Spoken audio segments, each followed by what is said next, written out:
Management and Time Blocking Podcast, Episode 1.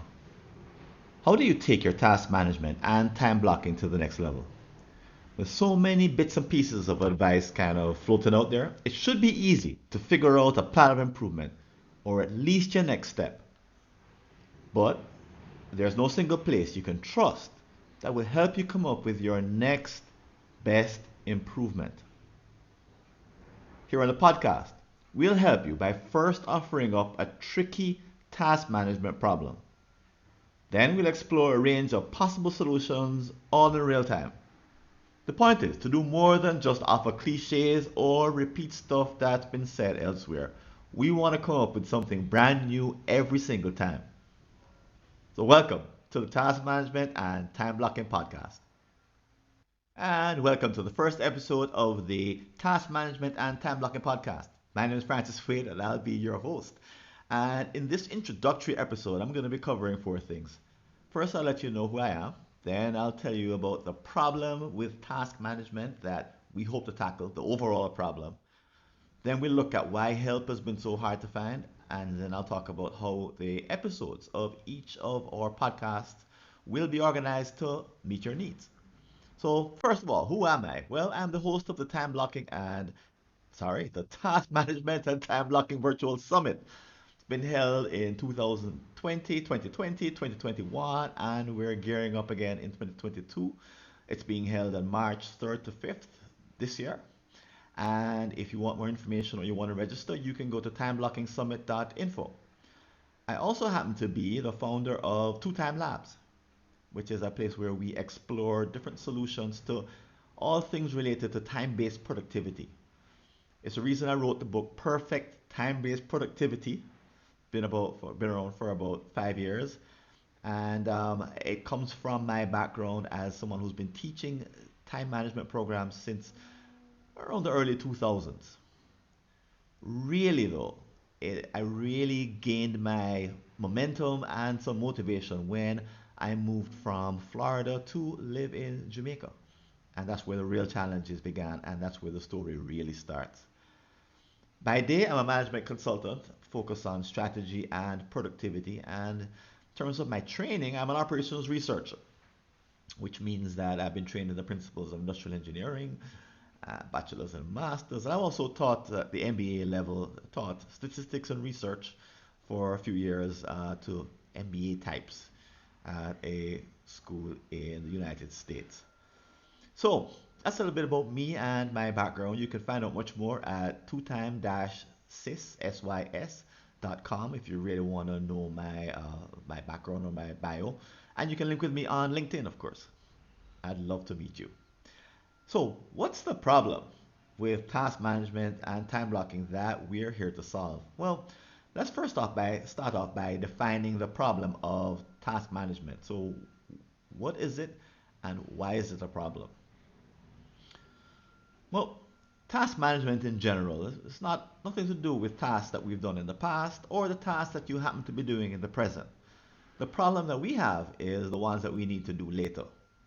And we come up with a method of task management in order to solve or complete tasks that we need to do in the future, later.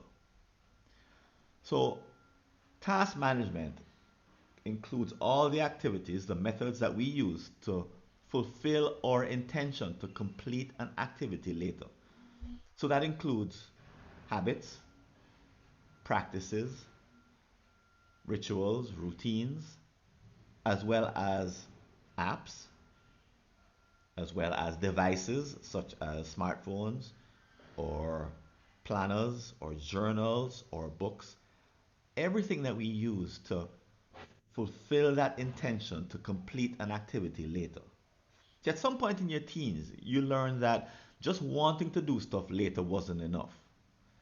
You actually had to do something else because if all you did was say, okay, I'm going to do that later, and just left it at that point, chances are you wouldn't actually do it, right?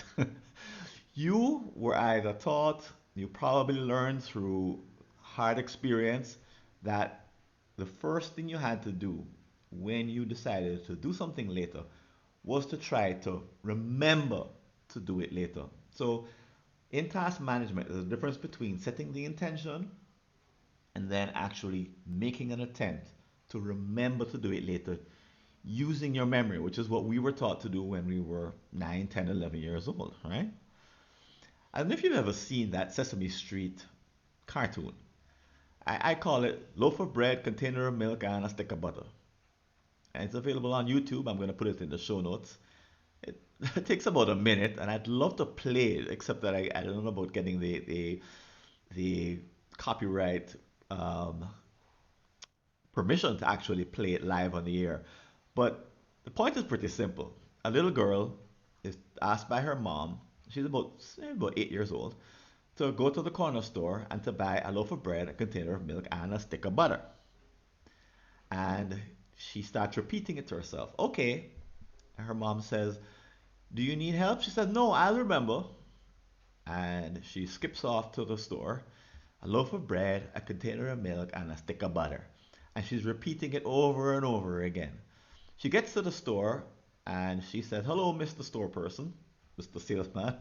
I would like to buy a loaf of bread, a container of milk, and she goes blank. And as she goes blank, you see her kind of say, what was it? It's something else. And she replays the video of her mother making the request in her mind, a loaf of bread, a container of milk, and a stick of butter. And she goes, oh, a stick of butter. And she buys the items and takes them back home. And her mom says, how did it go? She says, I remembered, I remembered. And her mom says, basically, great. Now, I remember seeing that video when I was maybe 5, 6, 7, 8 years old. It's a very old one, right? And the point is that we were taught to use memory. And in that video, the protagonist, the little girl, is rewarded by her mom for using her memory and told how great that is. So this is what's called prospective memory. If you ever heard that term, that's memory for the future. Different from retrospective memory, which is what you had for lunch yesterday. So prospective memory is what task management is meant to solve. That's what the psychologists call it, the researchers call it. And we're taught very early on that we're good if we're able to remember tasks for the future, to develop our prospective memory. So I probably don't need to tell you that that's the seed of a problem.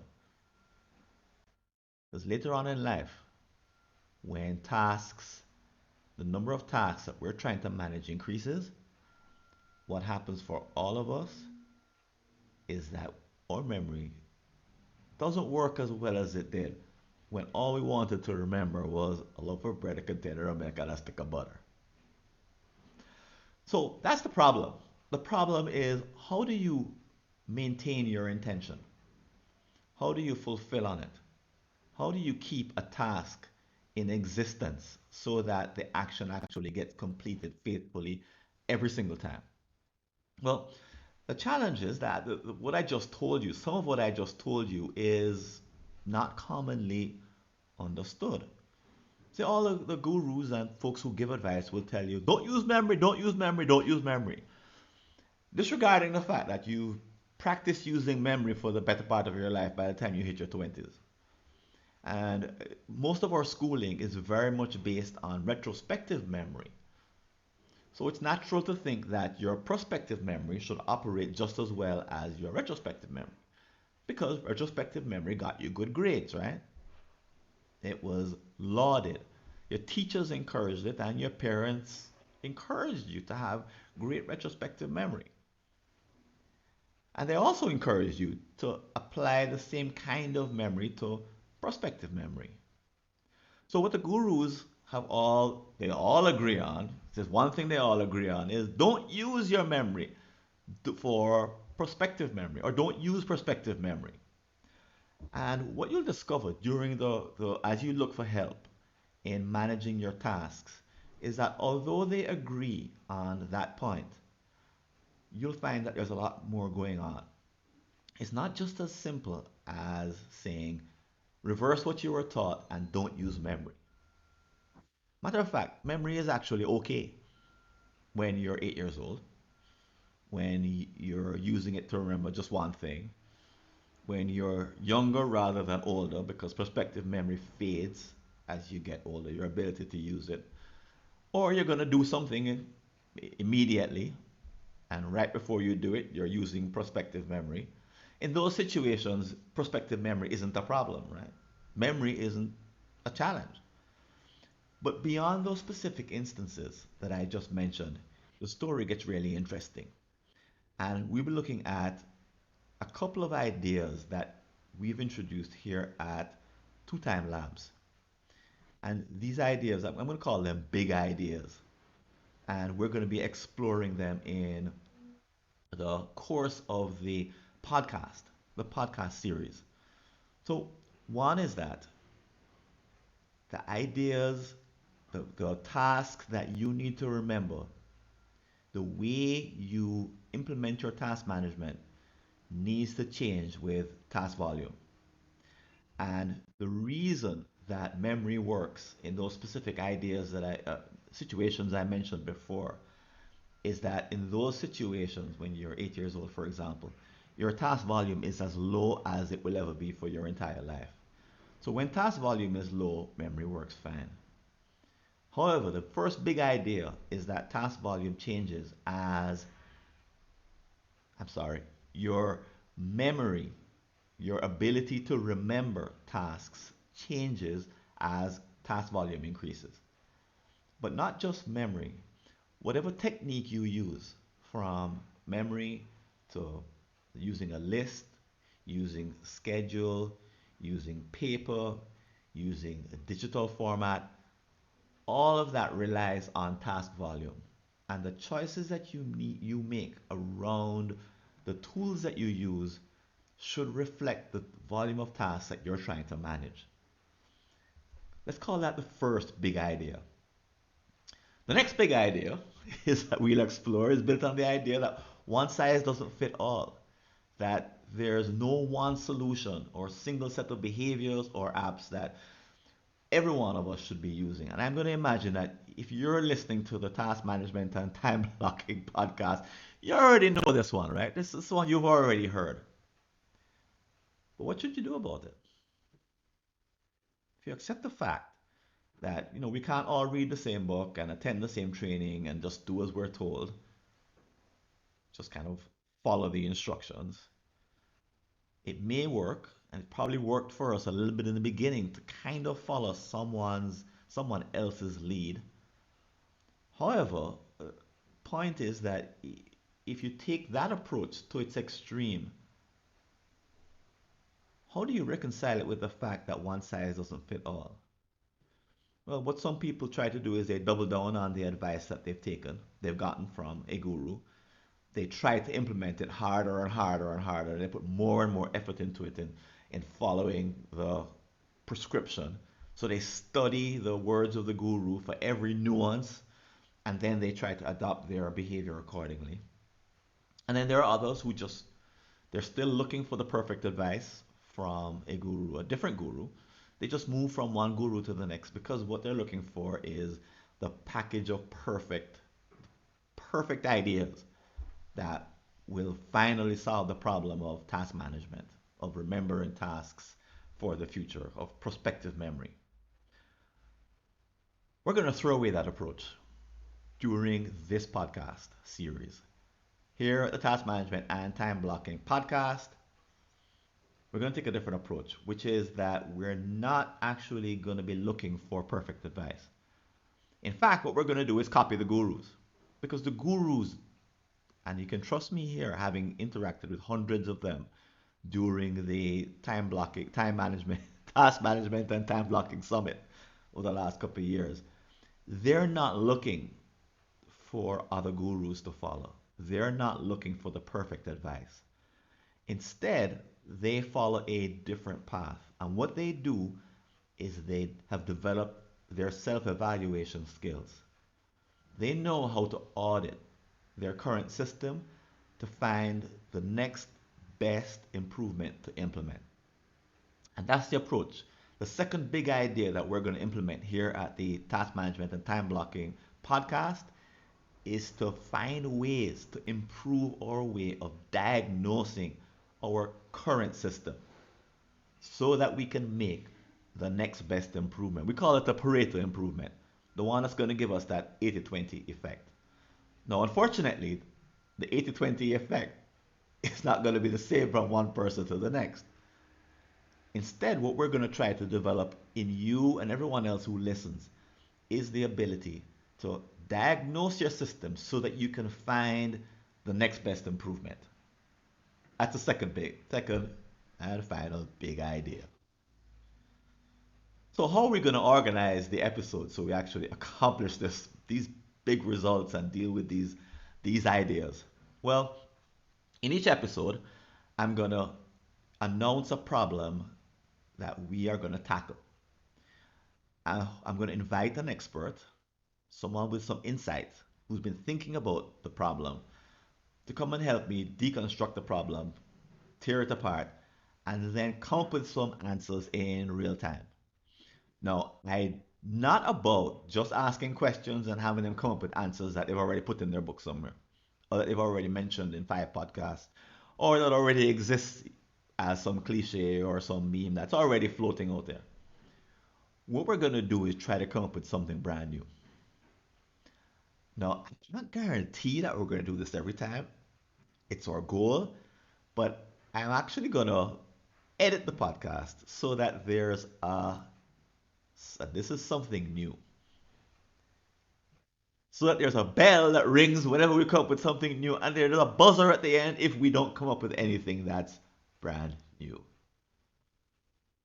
And we'll see how that works because I've never seen it done before. I've never done it before. It's all kind of fun.